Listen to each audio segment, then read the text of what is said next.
is Trish Hack. I'm the pastor of Community Care, and I'm here to bring you week 2 of our mental health moment. And the hope is that we can bring some thoughts and ideas to you each week that would just help to boost and strengthen your mental well-being throughout this unusual time that we find ourselves living in. So the thing that I would like to talk to you about today is something that I'm calling pandemic rhythm disruption. And that's just a made-up term, but what it's all about is recognizing the fact that when COVID-19 hit, it really caused a huge disruption in the rather regular rhythms and routines of our lives. And maybe this is something that you've thought about, maybe it's not, but this kind of disruption to our regular rhythms and routines can have a profound impact on our mental health. And I was thinking recently about how when a person goes through depression, for example, how some of the most basic routines of our lives get disrupted. A common one is just difficulty getting out of bed in the morning. And you think, if nothing else is the same in a day, that's one thing we can count on, is just that's one rhythm: we get out of bed. It's what we do in the morning. When we wake up, we get out of bed. And even that very simple daily routine gets disrupted when your mental health is not doing so well. And so I don't know if you remember this vividly in your mind or not, but when the pandemic first hit, there was this collective exhaustion that so many of us were feeling. And I know part of that was just to do with how overwhelming it was to kind of process emotionally all that was happening. There was a great deal of grief. We were feeling overwhelmed. It all felt pretty surreal. But I think part of that exhaustion was just born out of the fact that when COVID-19 arrived and everything just shut down, all of the regular routines of our lives went away with it. So I remember a time long ago when we used to get up at the same time every morning and get the kids out of bed and get everybody breakfast and get everybody out the door, get the kids to school, and I would go to work. And that was just part of the fabric of our lives day after day. And so it didn't require thought, it didn't require a decision, it was just part of what we do every day.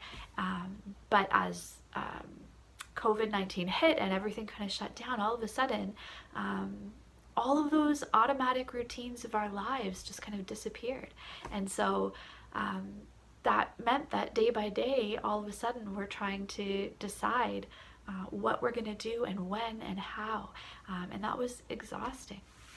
So there is so much value in having routines and rhythms in our lives. They smooth things out. They help us to find balance. It means that there are things in our day that we can count on that aren't going to change. There might be an odd time where you need to do something different, but it's just automatic, and that just really does make our lives so much easier when we don't have to make decisions all the time and we don't have to think about it too much. And there's also something about rhythms and routines that we get used to, so that it becomes easier to do those things that are part of the routine. And if you think about any time you have wanted to start something new, whether it was an exercise routine or a change in your eating, or maybe a spiritual rhythm that you wanted to start, like beginning your day with some scripture reading.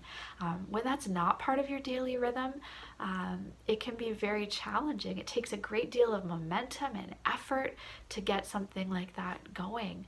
But once it's integrated into your life and it's part of the routine, it becomes much easier to do those things.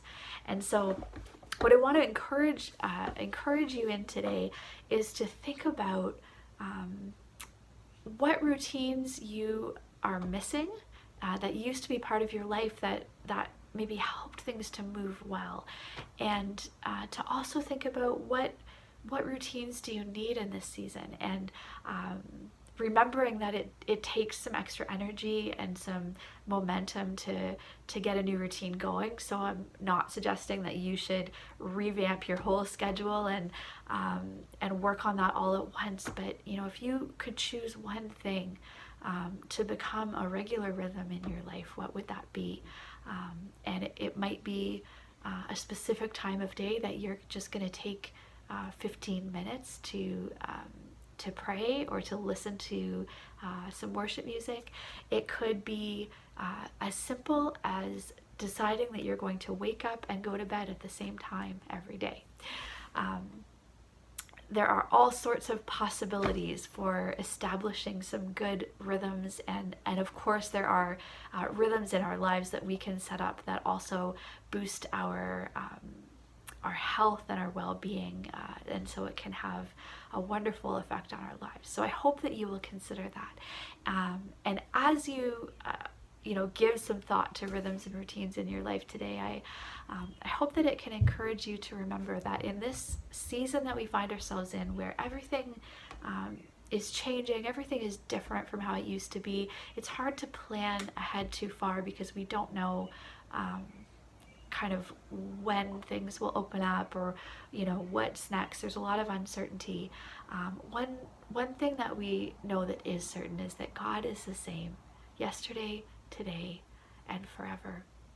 And so even in the face of all this uncertainty, we can trust in God's character and who we know him to be. We can hope in his goodness and his faithfulness and his loving kindness.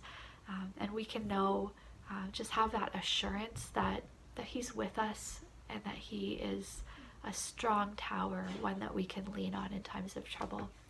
And that is unchanging. So I hope these thoughts have been helpful to you. I hope you'll take some time to just ponder the routines that you used to have, the routines that you want to have, and how those might be able to help to boost your sense of well-being in this season, just to bring a little bit of grounding and rhythm to your life. See you next week.